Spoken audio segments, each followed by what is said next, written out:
Morning. Another bright and beautiful day with storms, thunder, and lightning. Very, very frightening. Proverbs 17. Let's get to it. Better is a dry piece of bread and rest with it than a house filled with slaughters of strife. A wise servant rules over a son who causes shame and shares an inheritance among the brothers. A refining pot is for silver and a furnace for gold. But Yahweh tries the hearts. An evildoer gives heed to wicked lips, and a liar gives ear to a tongue of desire. He who mocks the poor reproaches his maker. He who rejoices at calamity does not go unpunished.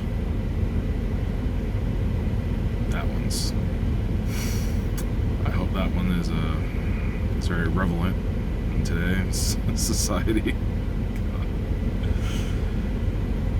Children's children are the crown of old men, and the adornment of children is their fathers. Excellent speech is not fitting for a fool, much less lying lips for a noble. A bribe is a stone of favor in the eyes of its owner. Wherever he turns, he prospers. He who covers a transgression seeks love, but he who repeats a matter separates intimate friends. Reproof enters deeper into a wise man than 100 strikes on a fool. An evil one seeks only rebellion, so a cruel messenger is set against him. Let a bereaved bear meet a man rather than a fool in his folly. Whoever rewards evil for good, evil does not leave his house. The beginning of strife is like releasing water. Therefore, stop fighting before it breaks out. That's also a pretty good word right there.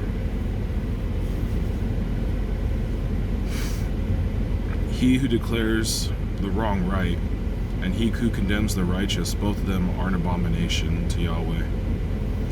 Why is this? A price in the hand of a fool to buy wisdom when there is no heart. A friend loves at all times, and a brother is born for adversity. A man lacking heart shakes hands in a pledge.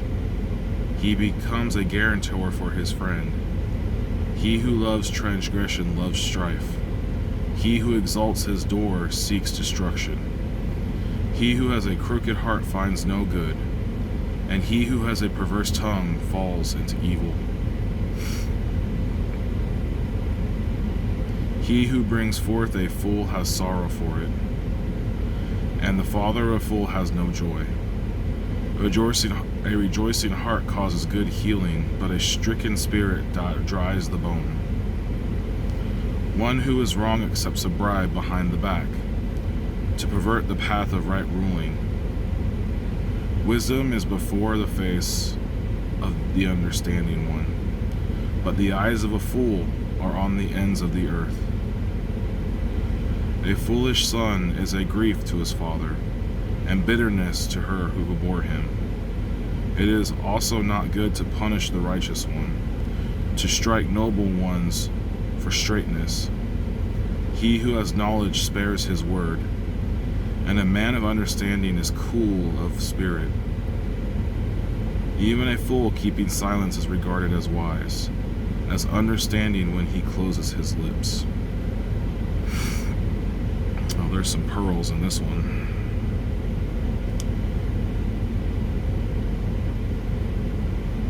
He who rejoices at calamity does not go unpunished. I have faith that that's true. I really do. Seeing our society right now, how wicked it is. And all have sinned before the grace of the throne. All of us, deserve death. because we all have sin in us. You know, something we struggle with every day. I struggle with every day. Trying to be a wise person and not a fool. But, you know, I have faith that there's justice and mercy, and that, you know, we may not get the things we want, we may not get the justice we want right away, but the Father is, you know, he's everlasting. He will, there will be justice in time. I believe that. The adornment, or sorry, children's children are the crown of old men. That's, yeah, I'm looking forward. I've got 3 so far. We're going for more. I'm looking forward to the day that my children have children. It'd be amazing. Let's see, what's other one? This one stood out to me too. The beginning of strife is like releasing water. Therefore, stop fighting before it breaks out. The image that immediately came to my mind was like a dam breaking and the water rushing down and nothing. You ever see like something like that? Nothing stands. Even the earth is moved. When water comes crashing down, it's a scary thought. And we're in that beginning of strife right now. The dam is cracking. I see evidence of that every day. The dam is cracking. You know, we're in a time now where, honestly, you know, this is just my opinion and conjecture, but honestly, we're not very far off from actual Civil War 2.0 hot. And I don't know, like, one more prominent assassination, you know, one more major event, and it could go violent really fast. I mean, I had this thought last night, and I wish I was really good at art. I know this is kind of waxing away from Proverbs, but I wish I was really good at art and making stuff, because I had this stream of, like, you know, like, what would you call it, like if I could do the artwork, you know, it would be like a regular guy wearing a Turning Point t-shirt, you know, playing with his kids, and then he looks at his phone, and, you know, it's like the talking head going, Charlie Kirk's been shot, and then, you know, he's kind of like staring at it, and then, you know, like the whole world starts to get a little bit darker, and, you know, his children are still playing in the background, but, you know, he's just kind of looking at his phone, and, you know, the next scene is basically all the crazy people, all the evil ones speaking in celebration over the death of a man. And when it pans back to him, you know, his Turning Point shirt off is off, and, you know, he's basically got a plate carrier and a bump hat on, and, you know, and, you know, basically, and then the next scene is that scene of Destiny, where he's basically, you know, saying, conservatives, sit down, shut up, and don't vote, and we won't kill you. And you know, he basically looks up at his kids and says 10-4, and slams a magazine into the rifle. And, you know, basically to represent, like, we just wanted to be peaceful. We just wanted to play with our children and, you know, live our lives, but you have forced us to put on the plate carrier. You have forced us, you know, to wear the accoutrement of war. You have forced us to arm ourselves. You know, this we will defend.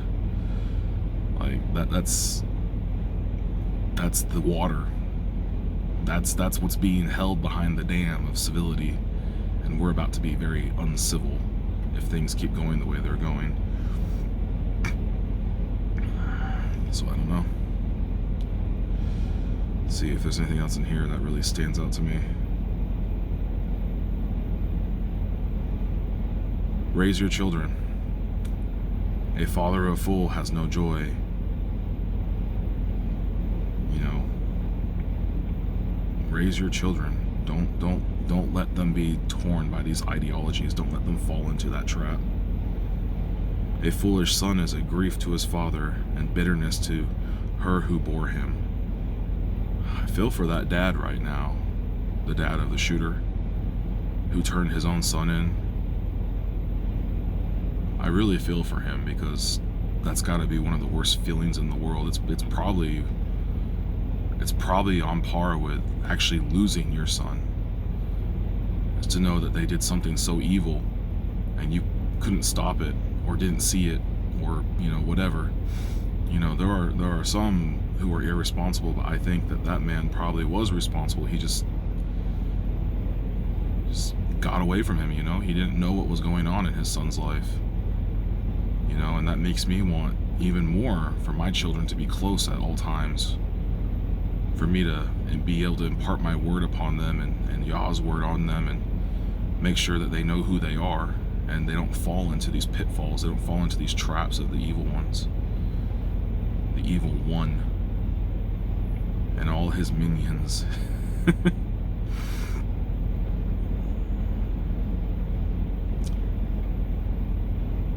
And a man of understanding is cool of spirit. A few days ago, I was red hot, rage. Bang the battle drums, boys, let's go to war. I've cooled off since then, and I'm beginning to understand now that what we face is not immediate, but it is existential. And so there must be preparation made. We must be able to defend ourselves. We must be able to live our lives in peace, away. That's why I started this channel. Living Kadosh, holy and separate. We must be able to separate ourselves from the evil. Alright, anyways, that's my thoughts. I'm gonna go caffeinate, start this truck up. Pre-trip. Love it. Shalom.